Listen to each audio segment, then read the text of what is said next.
Você já fez jejum e saiu do mesmo jeito que você começou? Você se pergunta por que nós devemos jejuar? Afinal, Deus nos mandou jejuar? Será que o jejum é apenas uma tradição da igreja? Ou é algo que é um mandamento de Deus mesmo e traz algum tipo de benefício prático? Cara, se você já fez algumas dessas perguntas, esse vídeo é para você. Eu vou te mostrar, com base na Bíblia, o porquê nós temos que jejuar e qual é o benefício prático do jejum.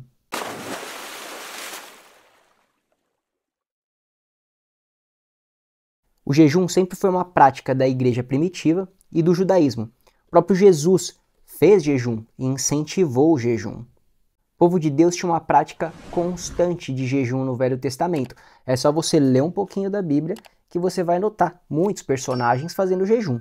Daniel fez jejum, Esdras fez jejum, Esther fez jejum, muitos outros, tantos outros. Os pais da igreja jejuavam. Inclusive o Didaquê, que é uma espécie de catecismo dos cristãos primitivos, dos primeiros cristãos do século I, incentiva o jejum e a oração. Então por que nós, cristãos, negligenciamos muitas vezes o jejum hoje? Eu tenho um palpite. Talvez nós não entendamos o que é o jejum bíblico e qual que é o benefício da prática do jejum. O jejum nada mais é do que abstinência ou abstenção de alimentos por um determinado período de tempo, por questões religiosas ou questões médicas, ok? Quem nunca teve que fazer um exame e para você fazer esse exame você tinha que estar de jejum. Agora, o jejum bíblico ele também está ligado à abstenção de alimentos, mas não só isso, ele está ligado também a uma busca intencional por Deus. Então você soma a abstenção de alimentos a oração e a busca mais intensa por Deus. Pessoal, na Bíblia existem diversos tipos de jejuns. O primeiro jejum que a gente encontra na Bíblia é a abstenção total de alimentos e de água. Ou seja, durante esse período de tempo a pessoa fica sem comer e sem beber nada. O segundo tipo de jejum inclui a abstenção de alimentos, mas nesse segundo tipo de jejum a pessoa pode incluir água. E o terceiro tipo de jejum é a privação de certos alimentos. Não existe aqui a abstenção total de alimentos, mas a privação de certos alimentos, como ocorre lá em Daniel. Na Bíblia nós encontramos também jejuns com diversas durações. Então a gente tem jejum feito em um período do dia só, nós temos jejuns de um dia, nós temos jejuns de 3, de 7, de 14, de 21 e até 40 dias. Agora, a pergunta que não quer calar.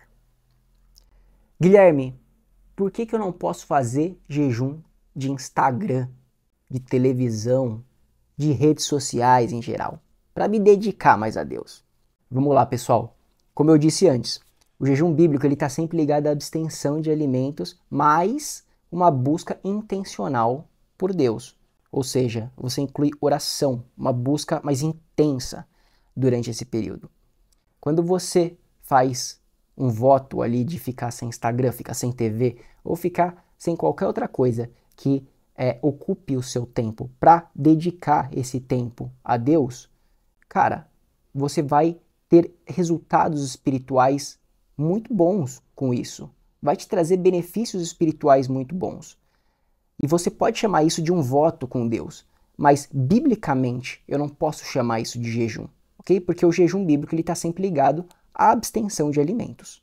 Olha uma citação do Didaquê, aquele escrito que eu comentei antes dos cristãos primitivos do primeiro século da igreja. Fala assim, ó: oração e jejum são duas práticas intimamente ligadas.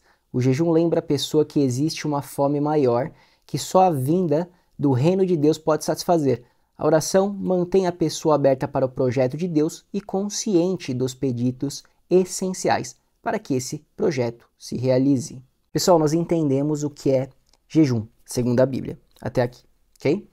Agora, qual é o grande benefício ou quais são os objetivos do jejum? O que uma pessoa quer alcançar quando ela jejua? Em Lucas 5, quando Jesus é questionado por que seus discípulos não jejuavam como os de João Batista ou como os fariseus, Jesus responde lá nos versos 34 e 35. Vamos acompanhar. Jesus, porém, lhes disse: podeis fazer jejuar os convidados para o casamento enquanto está com eles o noivo? Dias virão, contudo, em que lhes será tirado o noivo. Naqueles dias, sim, jejuarão. O noivo aqui é Jesus, que já subiu aos céus. E nós devemos, como igreja de Jesus Cristo, jejuar até que o noivo volte. Mas o ponto que eu quero destacar aqui em Lucas 5 está nos versos 36 ao 39, onde nós conseguimos extrair um pouquinho qual é o objetivo do jejum bíblico. Vamos ler junto? Lucas 5, 36 ao 39. Também lhes disse uma parábola. Ninguém tira um pedaço de veste nova e o põe em veste velha, pois rasgará a nova e o remendo da nova não se ajustará à velha. E ninguém põe o vinho novo em odres velhos, pois o vinho novo romperá os odres, entornar-se-á o vinho e os odres se estragarão. Pelo contrário, vinho novo deve ser posto em odres novos, e ambos se conservam. Pessoal, como essa parábola ela vem logo após a explicação de Jesus sobre o jejum, tudo leva a crer que Jesus estava falando aqui também sobre jejum. Sendo assim, quando Deus quer derramar vinho novo sobre as nossas vidas, processos novos, um tempo novo, nós precisamos ser odres novos. E o jejum nos transforma em odres novos. Pessoal, o jejum ele tira o entulho da nossa alma. Sabe aquele entulho, aquele lixo que te impede muitas vezes de ouvir uma direção do Espírito Santo com clareza? E ele fortalece o nosso espírito. Sabe quando as nossas emoções, nosso medo, nossa ansiedade, eles estão gritando no nosso interior e eles nos impedem de enxergar a luz no fim do túnel e de ouvir a voz do Espírito Santo com clareza? Eu gosto muito de uma frase do pastor Kenneth Hagin, e ele fala que o jejum, ele não muda Deus. Deus é o mesmo antes do seu jejum, no meio do seu jejum e depois do seu jejum. Deus pode fazer todas as coisas, ele é todo poderoso. O jejum, na verdade, ele nos muda para que nós estejamos mais suscetíveis ao Espírito Santo. Imagina que eu tô com uma enxaqueca muito forte e eu ligo para o meu médico e o meu médico entende o que eu estou sentindo, claro, e ele receita um remédio de quanto em quanto tempo que eu tenho que tomar esse remédio e durante quantos dias eu tenho que tomar esse remédio. Eu vou na farmácia, compro esse remédio e sigo as orientações do médico. E no final, a minha enxaqueca ela é curada, eu não sinto mais nenhuma dor. O jejum, nesse caso, é apenas o telefonema para o médico dos médicos. Deus é aquele que tem a resposta para todas as coisas.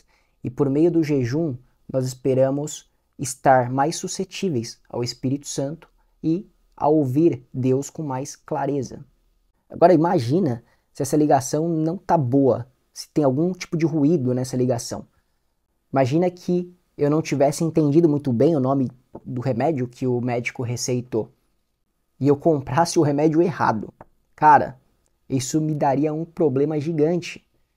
Provavelmente a minha enxaqueca não seria resolvida e provavelmente eu teria algum tipo de efeito colateral do outro remédio errado que eu comprei. Pessoal, para concluir, eu quero te dar passos práticos para você elevar o nível do seu jejum e para que você possa viver todos os benefícios do jejum. Primeiro passo, combine o seu jejum com Deus. Pessoal, na Bíblia nós não encontramos nenhuma regra de como devemos jejuar. 40 dias, 7 dias, abstenção total, abstenção parcial, enfim.